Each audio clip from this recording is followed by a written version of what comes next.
Hello everyone, আসসালামু আলাইকুম। শাহেদ মম kitchen থেকে আপনাদের জানাচ্ছি স্বাগতম। আজকে আমি ডাবের পুডিং বানাবো। এখানে আমি 2টা ডাবের পানি নিয়েছি, আর এখানে ডাবের আঁশগুলো নিয়েছি, ঠিক কুচি কুচি করে নিয়েছি আঁশগুলো ডাবের পুডিং বানাতে কিন্তু আঁশগুলো অবশ্যই লাগবে। এখন ডাবের পানিটা কিন্তু আমি ছেঁকে নিয়েছি পাতিলে। এখন চুলাতে আমি বসিয়ে দিব। চুলাতে বসিয়ে দিয়েছি দেখুন। আর এটা কিন্তু আমার বাবার বাড়ি।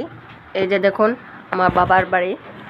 আমি আজকে বাবার বাড়িতে আসছি। আমি নিজের হাতে ডাবের পুডিং বানিয়ে সবাইকে খাওয়াবো। আমি এখন ডাবের পানিটা জাল দিয়ে নিব। আর এই যে দেখুন ডাব, কুচি কুচি ডাব নিয়েছি।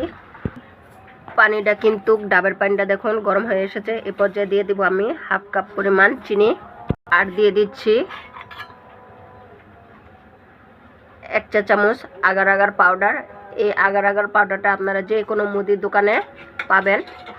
ভালো করে পানির সাথে মিশিয়ে নিতে হবে। এখন ভালো করে চিনি আর আগার আগার পাউডারটা ভালো করে পানির সাথে মিশিয়ে নিতে হবে। পানিটা ভালো করে জাল দিতে হবে। এখন একটা বক্সের ভিতরে নারকেলের আঁশগুলো বিছিয়ে দিচ্ছি, আর এদিকে নাড়াচাড়া করে পানিটা ভালো করে জাল করে নিচ্ছি।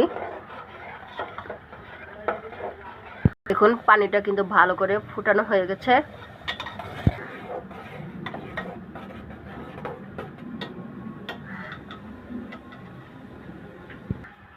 এখন নামিয়ে নিচ্ছি।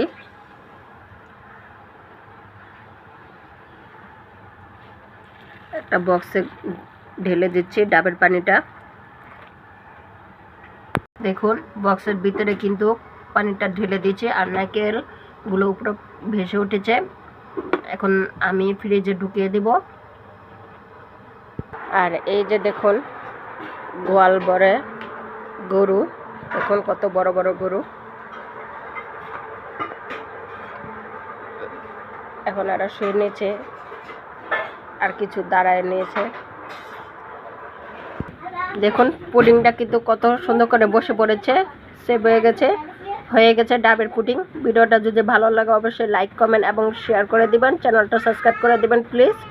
আজকে এ পর্যন্তই। আল্লাহ হাফেজ।